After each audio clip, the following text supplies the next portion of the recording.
2004, Sky Captain and the World of Tomorrow.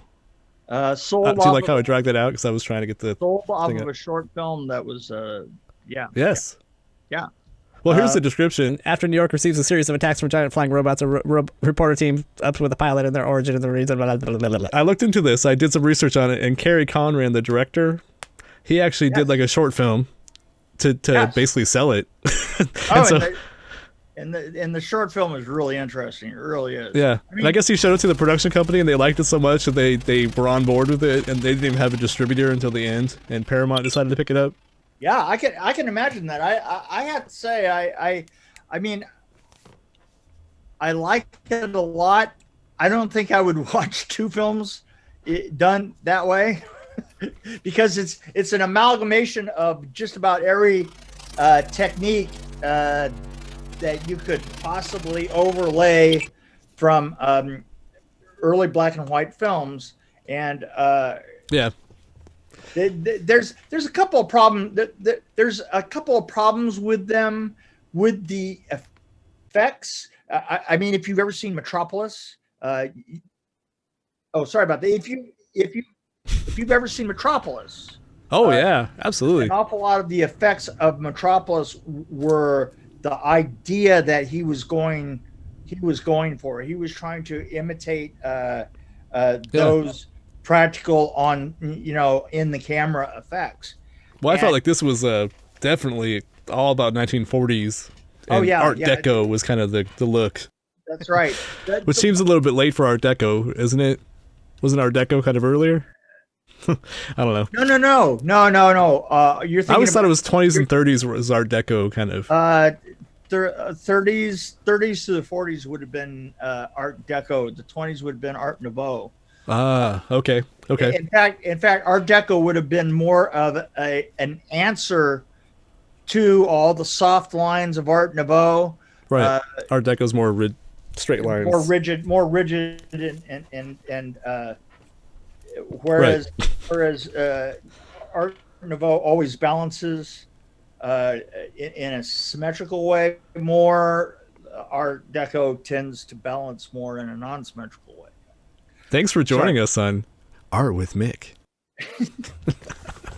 You look like an art teacher because you're like Art Nouveau. Yeah, Art Nouveau. Hey, or a decorator. Hey, see my hair? Nouveau. Hey, I have a room that I need can you design a room for me? Because I need a room that will inspire me. Like Bruce, I watched Brewster's Millions the other night, and Richard Pryor says, I need a room that I want to die in. He was telling the designer that. I want it to be so good, I want to die in it. Well, I've actually done my whole downstairs into one big room that includes living room, bedroom, kitchen, and the bathroom is separate. But that really raises the chances that I'm going to die in my room. Oh, brother. Yeah. The odds are against you. or for me. I mean, depending on where you're going with that. Yeah. The problem, kind of the effect of this film is kind of its biggest selling point, and it's also its biggest negative. Well, this was 2004, and they did the whole thing on blue screen. I think they only built like one set, and that was like Polly's office. Yeah. No, everything was on blue screen, and I think they were experimenting with it, which early on, it's kind of, I know back then, well, this looks really dated too, like the graphics, the CGI looks dated now, but I see what they were doing. They were experimenting with this technology, and I think they succeeded. Yeah. Well, but I'm sure that it looked dated then. I'm sure that it looked dated then because the technology that they were trying to look for was already intentionally. It's hard to say that it was dated. Well, they used a lot of old effects. I mean, don't you think they did kind of a mix of like they did the blue screen, but then they did a lot of old special effects, like practical effects. Oh yeah, like a lot of, and a lot of feeling of miniatures. Yeah, miniatures, models, absolutely. But yeah. You know what it does is it does make for a very flat feel. I actually noted that it looked really flat just because the way they did the backgrounds, and it just, Right, if you look at where we are today with like Mandalorian and stuff, it's like, it's totally different. It almost, it almost looks like, but at the same time, it's exaggerated anyway for that effect. There are films that had been done like this before, and I was trying to think of, there was a Mickey Rourke film. I can't put Robert Rodriguez, I think, did a Mickey Rourke film. I think we talked about that one. Wasn't that Sin City? Sin City. That has same kind of. I think they shot this the same way, actually. Right. Yeah. A lot of the same. Well, yeah. I mean, this goes into a. That was 2005, by the way. So that's a subgenre of films that were shot purely in a soundstage. With very little actual propage or anything to it. I mean, not Corman stuff. Well, if you look at the trailer, the trailer is really interesting because he did this in his blue screen in his living room. He shot the whole thing in his living room, and then he edited it on a Macintosh computer. Yeah. He was, but back in these days, I remember that. I'll give you an example. It always seemed like some of the best work came from a bunch of guys working in the garage, linking one computer to the other. In fact, the original Star Trek was supposed to be the Genesis effect, right? Which was that computerized, going all the way back to Star Trek, right? The second movie was the one that had the Genesis effect, but it was originally written as the first movie. But they were having so much trouble putting the computers together and getting them, in order to, Paramount was going in and making a whole computer division, right? And they got everybody all these computers and everything. By the time they got up and online, all their computers were obsolete. and they finally did the Genesis effect with a bunch of guys who linked together a bunch of Apple computers in their garage.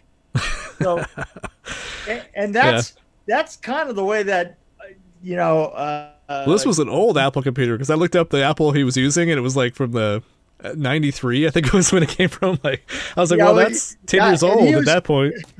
And he was filming and directly. You see, one of the problems that we originally had with computer animation was trying to get it, was that we would film something, and then because we didn't have cameras that were good enough to relate an image directly into a computer. So what we did is we actually filmed it and then put it on an optical printer, and the optical printer basically had to just take pictures of it again and again and again, which a lot of guys did exactly what this guy did, which is they would just play it. Yeah. They would play it on the best screen that they could get. They would play it and then transfer that directly into the computer, using a video camera. Only one, the video, because the video camera could actually do it one shot at a time, right? Ding, and ding. Well, I was doing a video production, like I was doing a lot of weddings and stuff, so I was doing that probably in the early 2000s, and that was when FireWire kind of came out, so that was a wonderful thing, because I had my Apple G4 at the time, or G3, I can't remember, G3 or 4, but I would basically it was cool because I could actually just capture the video, but I had to play it in real time. I had to capture it into my Adobe Premiere or Final Cut or whatever I was using, and so that was nice to be able just to do it live. But nowadays it's all digital, so you could just download the file and you're done. That was what the 90s was about. The 90s was about trying to figure out how we're going to transfer all this stuff into a well, to date myself, I worked at a TV station in the 90s, and we were transitioning from tape, so people were editing by cutting, but they're learning how to do nonlinear editing, so they're transitioning. Oh my God! You know, the very first time that, you know, it's because editors used to be they were like moles or gophers. You know? I mean, you would like literally, they would go into the editing room, wherever that was, and they would be, you know, spooling reels, and there would be like little pieces of film like everywhere in baskets, and there'd be hooks everywhere, and they're you know cuts on their hands. And cutting everything with their hands and stuff. And the thing is these guys, you could tell if you walked into a building in Hollywood, you could tell the guys that were the editors, because there was always a pile of trash outside of there. And the only reason that the trash was actually outside of their door was because they had to clear the trash inside enough to open the door, so that get out every once, you know, occasional. And that's where most of your best scenes ended up. I mean, really, the old phrase, you know, leaving it on the cutting room floor was real. Yep, was real. Oh boy. Oh yeah. Oh man, you know, those. So anyway, the thing is I really like this. I have to tell you that the thing that they did that was very clever is that they focused on the characters. You know, like whenever you were looking at a scene, you weren't really looking at the background. It's just too bad the characters were so boring, and the plot was so terrible. But I have to tell you, and just within that respect, wasn't it when Angelina Jolie came onto the screen that she was like just like grabbing on a handhold for a drowning man? I'm telling you, when her face came on, and she was so good at her character. Oh, she looked great in the eye patch too. I was like, oh my God. And with that eye patch was hot. So one thought I had was this was a lot like Indiana Jones, like, but obviously with the 40s look to it. But I was thinking somebody should have picked Angelina Jolie and done like a female Indiana Jones at that point, like when she was in her prime. Well, wait a minute. She did the Tomb Raider thing, right? Tomb Raider, yeah. But that was later on. I'm talking about like, I don't know, maybe. No, I mean her one of her earliest roles was when she was the wasn't that an early role for her, the Tomb Raider one? Yeah, pretty sure it was. She was hot. She was great. She's still hot. I mean, I'm just saying. Actually, no. Tomb Raider was like 2001, so that was before. Yeah, you're right. That was 3 years before this one. Well, I was also thinking back to the beginning of her career, where she was the British. And I never saw Tomb Raider, so that's probably why. That's why I don't remember it. Oh yeah, no, that's some great stuff. She was great in the first one, but the thing is her face was so strong and it was so perfect. I didn't like Gwyneth Paltrow's face in this, because she was a little washed out and not particularly. Yeah. Well, the effect they had made everybody look kind of washed out. Either one of their faces was. Yeah. Well, she's so pale that when you wash out the screen like that, aren't you gonna lose some of her detail? Yeah, or accidentally flush her. Yeah. Yes, exactly. Yeah, but well, she's so small, you probably could.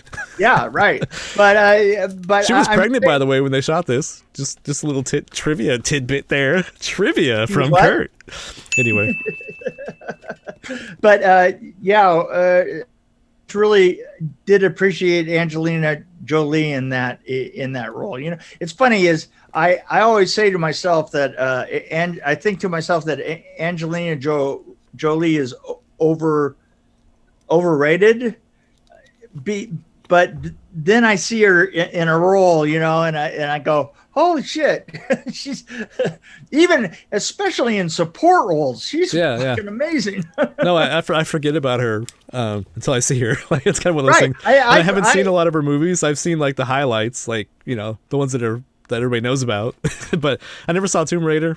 I actually haven't even seen Salt. I don't think. I was just thinking about that. Like Salt was great. Oh yeah, yeah. It's funny is I don't give her due very often, but you got to give her more due. This is another good example.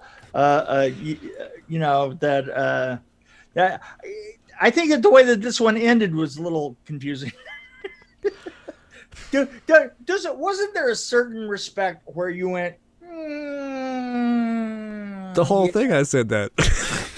Somebody just wanted to end this. I was like, what? So basically the whole point of this was just to play with CGI and not really have a plot or a point or have anything that makes any sense except for the cool robots. But I like the robots. And this was just a tip of the hat to like, oh, we love the 1940s. Let's make a movie all about the 1940s. And I don't know. The dated... I gave it some leeway because the special effects I didn't want to judge based on my 2021 brain. But I thought that they were pretty decent. I mean, for what they were, even though it looked flat. Yeah, I liked it. It looked like a comic book. That's one thing I'll give it credit for. It looked like I opened a comic book up and I was right. That's what it looked like. But there's something about leaning so heavy. It's the one trick pony problem, you know. It really is. But how did Sin City look so good? Because that one amazed me. Sin City was the same goddamn problem. But that was only a year later, and I think that one looked so much prettier and was, well, at least it had a better plot, I think. But yeah, I'm not sure that pretty was what they were trying for, you know. It reminded me of the feel of it reminded me of Metropolis, and I don't go back and watch that for a good time. I love Metropolis, actually. It's one of my favorites. I have like 3 copies of it because I have like the original copy that was missing the scenes, and then I have the one where the scenes were put back in, and then I have the 1980s one where they tried to put music over it. 1980s music over it. Yeah, that's right. That was a little rough. Yeah, it was colorized, and they put like a Jefferson Starship on it or something. There was one that was done in the early 2000s that was really pretty good. It was really interesting. That might be the one I'm talking about where they restored the whole thing and found the missing footage, most of it. I have actually imitated or not imitated. That's not the word for it.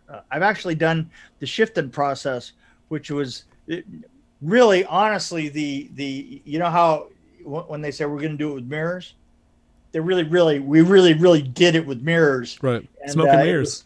So interesting, you know. Had a giant. We did that on Hercules, and that's on Metropolis. You see where the guy is doing the clock things like this, right up against that. The 2 guys are you know attached to, kind of look like they're attached to the clock, and they're What was that job? Yeah, really. That was exactly it. It was like, okay, yeah, I don't get the motivation there, but you know. But evidently they were pretty good at what they did because they kept doing what they did all the time. Right. No, actually, that's why this podcast exists. Because Metropolis, I had the movie poster up, and you came right. That's right. You came over to so I'm renting the house from your son. Right. And you came over to look at our air conditioning, I think it was, and you saw the movie poster, and you started talking about Hercules, and I was like, what? Tell me more. And then your son was like, you could tell my dad to shut up. And I'm like, no, he had me at Metropolis. That's right. He did say that. You can tell my dad to shut up. You know what? He still has that. Wow. He still has that sense of wonder. Yeah. Hey, you can tell my dad to shut up. You know that, right? You do know that, right? Right. Well, you know, but sons are supposed to be like that, I think. Yeah, exactly. Well, in that case, see, I keep kind of looking down here because my dog's in the process of eating things in my office that are inanimate objects. Well, at least they're not organic things. I think I just lost a screwdriver and a really nice ballpoint pen. Oh well. You just can't get good help these days. Can't get rid of good help these days. Yeah. So what would you rate the World of Tomorrow? Oh, by the way, one little tidbit. Here's another piece of trivia. Okay. The World of Tomorrow, I actually found out that that's actually what they called the 1940s World Fair.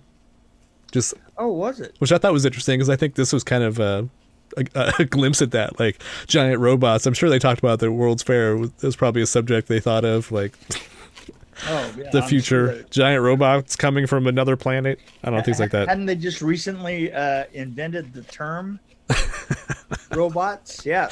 Yeah. Yeah. So, H.G. Wells, wasn't it? Yeah. Yeah. You know what? I'm going to say that Angelina Jolie popped this for me just a little bit over the line. I 2.7.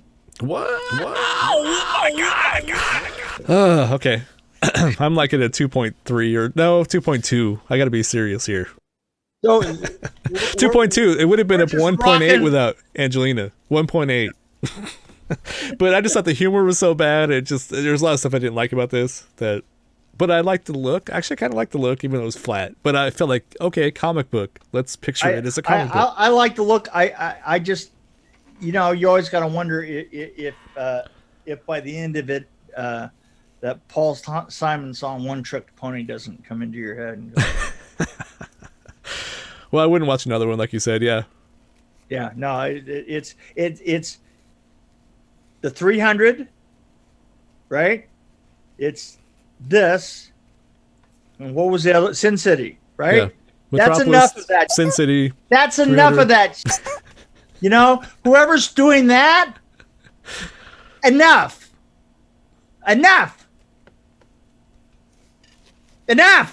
Yes, sir. Oh, wow. All right. Enough.